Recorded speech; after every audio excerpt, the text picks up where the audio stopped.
keys, push to start. Yeah, you know what it is.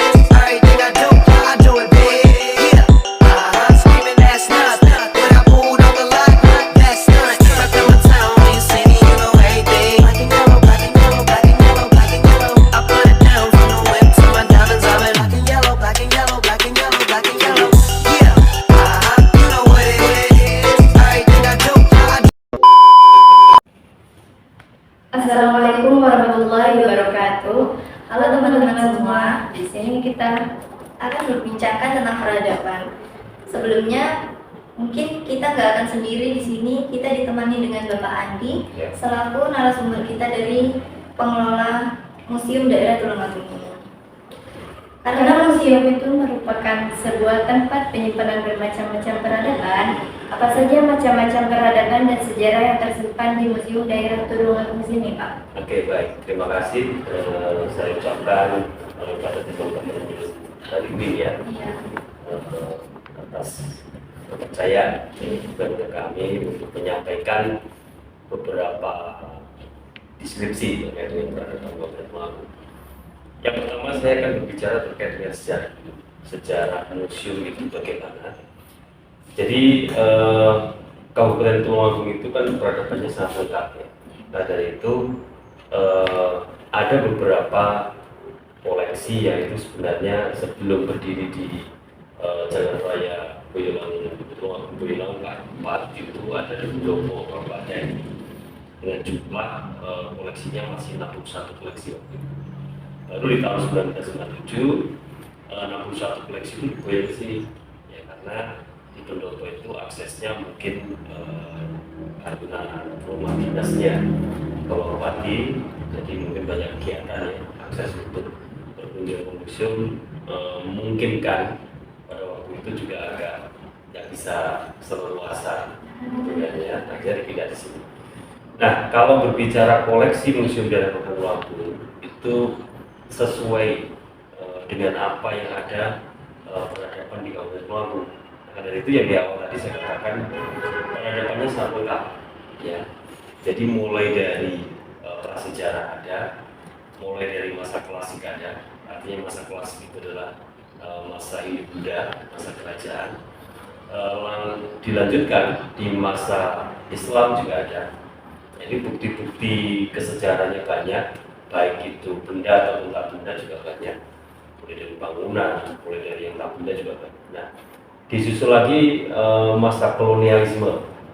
Di situ kita juga ada ya, beberapa koleksi.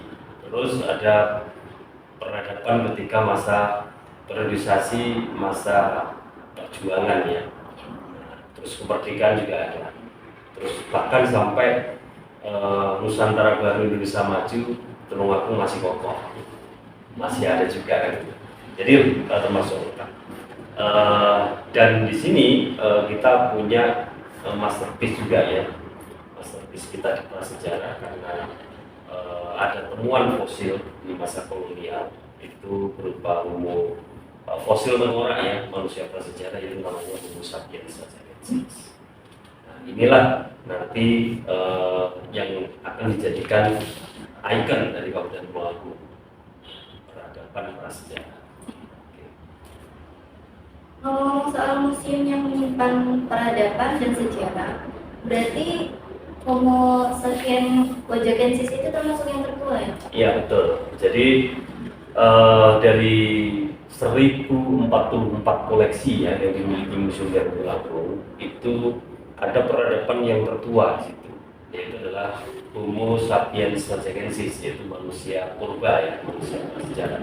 Di mana temuan fosil kepalanya itu ditemukan di tahun 1880. Nah, waktu itu masih masa kolonialisme juga, dan penemuan itu juga ada secara sengaja karena yang namanya Van der Schouten ya, seorang ahli geologi mengadakan tambang marmer di distrik Wajar. Karena di tahun 1880 itu Tulungagung itu dibagi menjadi 6 distrik, belum ada namanya Tulungagung. Jadi 6 distrik itu salah satunya adalah distrik Wajar.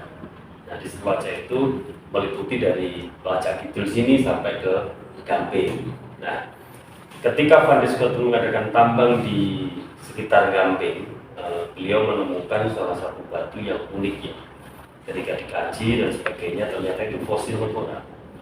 Nah, fosil tengkorak manusia ketika dikaji lagi ternyata usia dari fosil itu hampir 40.000 tahun. Nah, makanya ketika dikaji dengan konteks manusia prasejarah itu termasuk Homo sapiens. Nah, karena jenis dari prasejarah itu kan dari urutan yang pertama Meganthropus kan, yaitu di Sangiran. Yang kedua Pithecanthropus itu dua, Erectus sama Robustus itu di Trinidad. Lalu berikutnya adalah Homo sapiens. Nah, tingkatan Homo sapiens itu mulai dari urutan 4 sampai urutan 9. Nah, Tulungagung itu yang Wajakensis itu menduduki urutan 9 karena dugaan dari volume otak yang sudah hampir menyerupai modern man. Yang nomor 10 itu modern man, manusia. Jadi kalau dikatakan Tulungagung prasejarahnya tertua di dunia, itu bukan, tapi tercerdas. Prasejarah tercerdas pertama kali yaitu Homo sapiens Wajakensis. Nah, di tahun 1890 Van der Boa ya, teman dari Van der Schouten ini ahli-ahlinya memang untuk Van der Boa itu ke Tulungagung dan itu mengkaji lagi. Nah, ketika mengkaji ada temuan lagi, makanya Homo sapiens Wajakensis temuannya ada 2 kali. Satu namanya wajah 1 di tahun 1880, yang kedua wajah 2 di tahun 1890.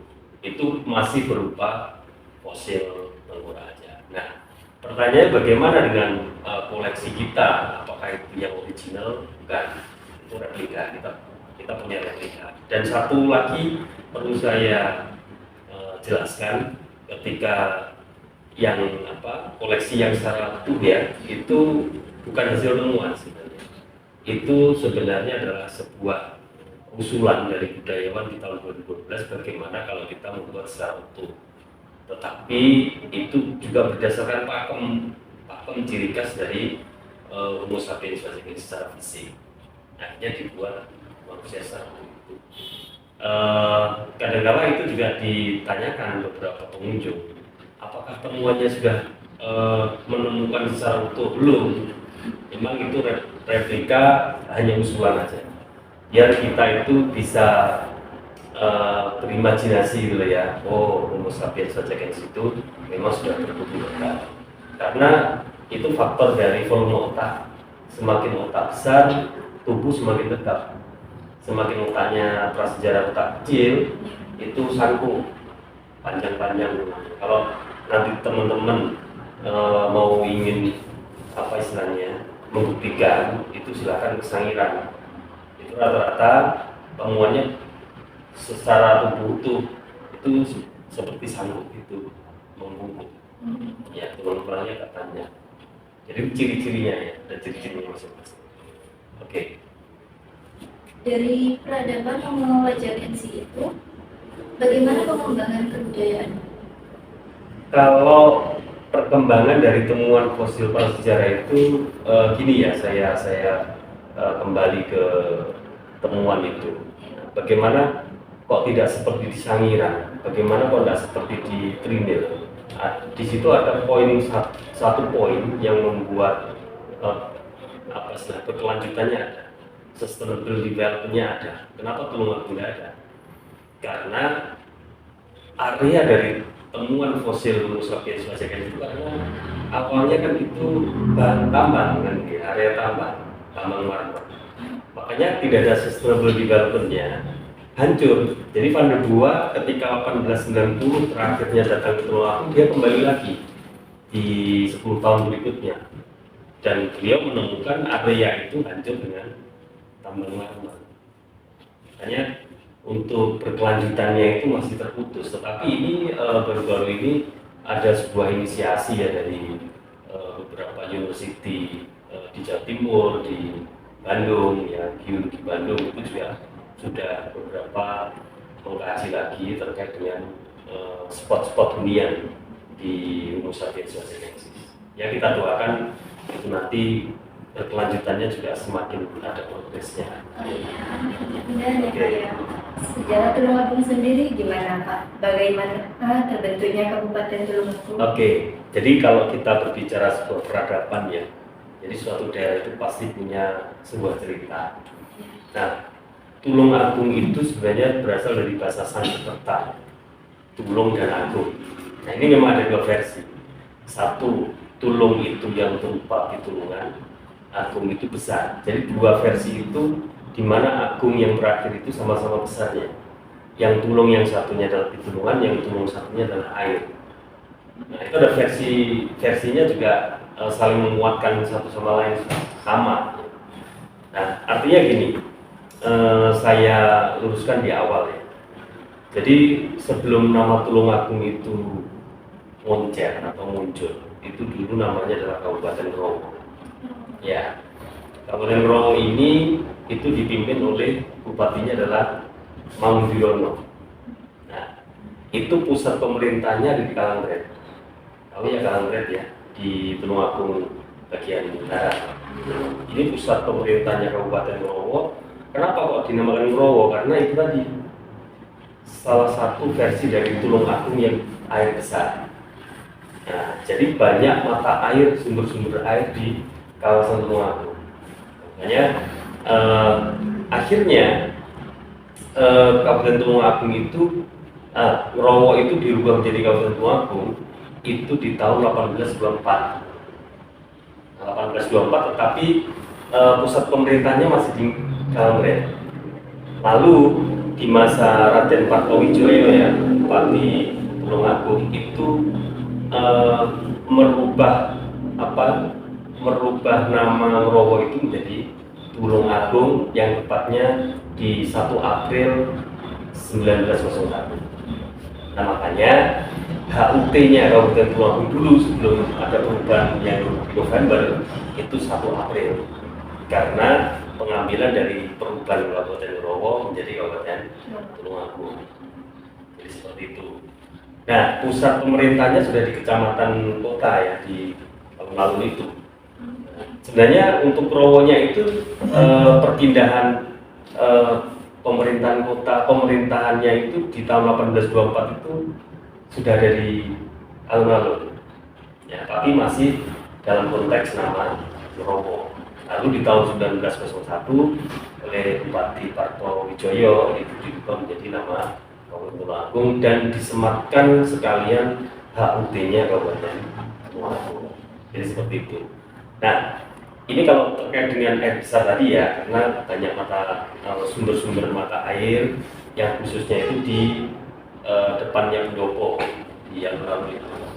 Nah, dan ada cerita rakyat juga yang bisa menghentikan sumber air itu adalah namanya Joko Baru kan ya, kan menjadi Joko Baru Kelinting itu ya pusakanya Kabupaten Tulungagung. Nah, ini terlepas itu ya, lalu versi yang kedua itu adalah Tulung Agung, pitulungannya Agung. Jadi Tulungagung dulu itu terdiri dari ketemunggungan kecil-kecil, lalu ingin dipersatukan. Lalu pihak Ponorogo menyumbangkan wilayahnya Trenggalek. Makanya dulu Trenggalek kan wilayahnya Tulungagung. Nah, untuk Blitar menyumbangkan wilayahnya di Arya Jeding atau istilahnya Rejo Tangan gitu ya. Makanya menjadi wilayahnya Tulungagung. Dan Pacitan itu menyumbangkan pesisir pantai selatan, mulai dari Perigi sampai ke Popor, Lima dan sebagainya. Nah, akhirnya dikumpulkan, akhirnya pitulungan itu versi yang pitulungan besar, Tulungagung. Nah, jadi ada dua versi. Lalu karena sejarah itu masih koma ya, kan belum bisa dikatakan titik sejarah. Nah, perkembangan atau dinamika temuan-temuan yang ada di Kabupaten Tulungagung itu juga merubah sebuah keputusan di mana hari jadi Kabupaten Tulungagung itu dirubah menjadi 18 November kan itu ya. Itu didapat dari mana? Karena ada sebuah temuan yang namanya prasasti Lawagan yang ada di depan museum itu. Nanti bisa di-shoot ya di sana. Iya. Nah di situ tadi saya katakan peradaban Kabupaten Tulungagung itu lengkap mulai dari prasejarah, masa klasik ya. Nah masa klasik itu Tulungagung atau Merowo itu istilahnya menjadi saksi 3 kerajaan besar di Jawa Timur, yaitu mulai dari Erlangga, Kadiri, mulai dari Singasari, dan mulai dari yang terakhir Majapahit. Nah itu masa klasik. Di masa Islamnya Tulungagung juga sebagai saksi juga, mulai dari Demak, ya kan? Demak Islam, mulai dari Pajang sampai Pajang beruntung menjadi Mataram Islam, sehingga menjadi Kasunanan Yogyakarta, Mangkunegaran, Surakarta, dan Pakualaman. Itu Tulungagung ada di situ, ya. Dan wilayahnya Jogja itu juga sampai untuk perjanjian Giyanti ya, itu juga Tulungagung salah satu wilayah dari Kasunanan Yogyakarta. Jadi seperti itu. Nah, jadi dari masa klasik ini akan berubah HUT-nya Kabupaten Tulungagung itu ditemukan berasal itu tepatnya pada masa Kerajaan Kadiri, itu dipimpin oleh Raja Kertajaya, di mana Raja Kertajaya itu memberikan sebuah maklumat kepada Tani Lawadan ya, yang itu berada di Kabupaten Merowo Tulungagung, itu berupa tanah sima, artinya tanah yang tidak ditarik peti, ya, tidak mengirimkan pajak. Kalau sekarang ngomong peti, kita ngomong pajak. Nah, karena apa? Karena masyarakatnya satu loyal, ya, loyal setia kepada sang raja. Nah, akhirnya ketika prasasti itu dikaji, itu tertuliskan angka tahun Saka itu 1127, ya, 1127 Saka. Kalau dimasaikan itu ditambah 78 tahun, berarti tertulis itu berapa? 1205 Masehi. Nah, jadi itu ditetapkan sebagai hari jadi Kabupaten Tulungagung menjadi 18 November 1205 Masehi. Kalau dihitung mundur sampai sekarang, ya hampir sudah 819 tahun, gitu kan. Jadi seperti itu. Makanya Tulungagung itu dikatakan kabupaten dengan peradaban lengkap, faktanya ada, buktinya ada. Kalau kita ngomong sejarah, klaim itu pasti didasari dengan bukti. Kalau belum ada bukti, kita masih belum bisa, karena nanti kalau dibawa ke forum diskusi tanpa bukti itu juga salah. Jadi seperti itu. Dan satu hal lagi, sejarah masih koma. Siapa tahu nanti ditemukan sebuah prasasti atau abang biru lagi atau berupa Aceh yang berangkat tahun kan lebih tua lagi, itu nanti akan juga berubah lagi. Gitu ya. Nah, itu terkait dengan Tulungagung tadi. Jadi kita bisa menyimpulkan karena ada 2 versi. Ini yang dominan yang mana Mas yang untuk kebenarannya? Tidak bisa. Karena ini juga sama. Ya, di Tulungagung ya ada yang meyakini itu, air yang besar juga ada. Makanya Ainun Najib ya, Canon itu mengatakan bahwa Tulungagung itu juga sebuah kabupaten yang luar biasa sekali. Suatu saat orang pinter dari penjuru Nusantara itu nanti akan kembali ke Tulungagung. Nah, tadi saya katakan Gayatri coba dari istri pendiri Kerajaan Majapahit ya, Diah Wijaya. Istrinya kan salah satunya adalah Gayatri. Kenapa Gayatri itu memilih pendharmanya di Kabupaten Tulungagung? Ya karena itu sejarah juga. Gayatri itu meyakini leluhurnya. Ketika Erlangga, itu kan awalnya Erlangga membelah Kahuripan menjadi 2 bagian ya, antara Panjalu sama Senggala. Spiritualnya yaitu berada. Itu ketika membelah Kahuripan menjadi 2 bagian itu terhenti di Bayalangu. Itu ada buktinya di kitab Negara Kertagama, ya, dituliskan di situ, ya, terhentinya di Bayalangu karena belum ada nama Tulungagung dan belum ada nama Merowo di situ. Nah, Bayalangu itu sama Gayatri itu coba Erlangga abad 10, Gayatri itu selama beliau hidup itu di abad ke-13. Beliau meninggal kan di tahun 1350. Kalau kita hitung antara abad 10 sampai 1350 itu 350 tahun. Itu masih nguri-nguri apa yang momen epik yang ada di masa Erlangga, yaitu meyakini bahwa Boyolali adalah tanah yang suci, tanah yang bisa dibelah. Kan gitu. Akhirnya berwasiat dan makan saya di Boyolali. Nah, ini kan menunjukkan salah satu apa yang dikatakan Pitulungan Agung tadi akan muncul di situ.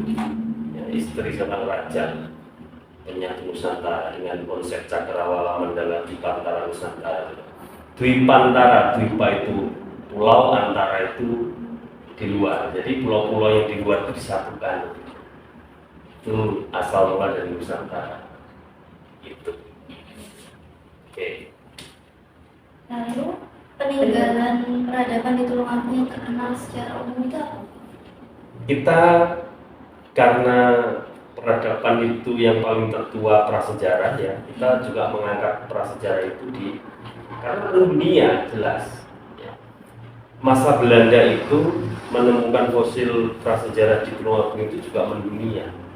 Makanya Tulungagung itu pernah mendunia 2 kali dengan satu prasejarahnya yaitu Homo sapiens sapiens itu, yang kedua Gayatri itu. Makanya 2 nama ini dikonsepkan ditempatkan di tempat-tempat umum di Tulungagung. Nah, sebelumnya Museum dari Tulungagung ini kan pernah ya di abad 12 itu namanya diubah menjadi Museum Wajakensis dan dirubah lagi menjadi Museum Daerah Tulungagung. Kenapa? Karena 2 nama ini, ya, satu temuan fosil Wajakensis, yang satu Gayatri. Nah, Gayatri disematkan di terminal itu di tahun 2012.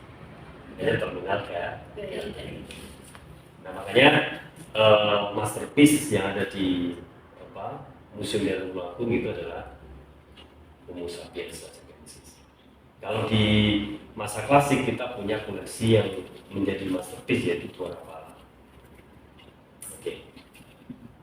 Perkembangan peradaban dari prasejarah ke era industri. Perkembangan peradaban dari prasejarah ke era industri dari apa ke apa, Pak? Artinya perkembangan dari sejarah peradaban itu sampai ke masa sejarah gitu ya, masa klasik dan sebagainya. Nah, jadi perkembangan sebuah peradaban itu memang gini ya. Kalau kita lihat definisi prasejarah, pra itu sebelum, berarti sebelum ada sejarah.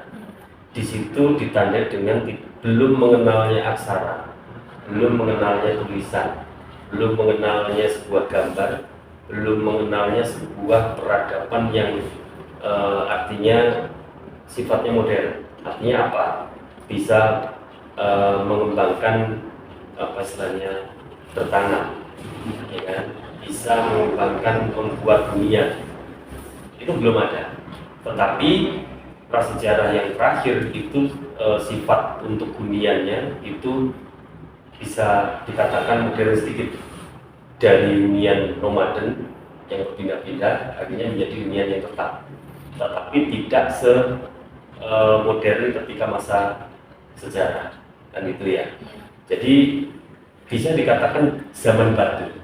Jadi peralatan-peralatannya itu hanya pada zaman batu itu ya. Jadi mulai batu, kapak batu, mulai dari pisau batu dan sebagainya ya, dan batu semua.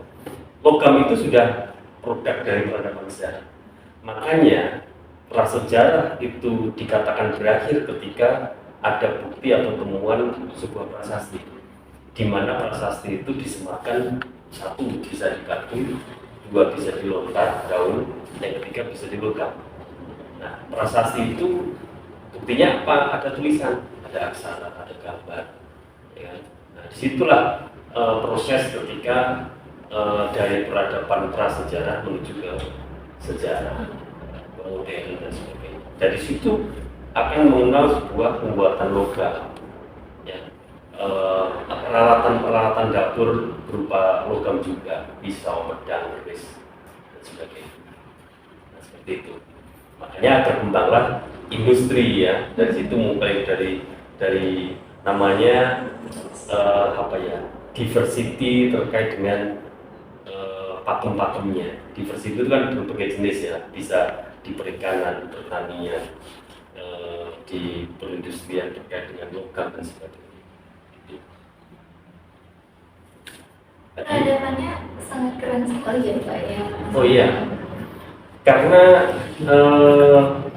kita juga berproses. Iya, Jadi insya Allah ya kita menunggu waktu aja.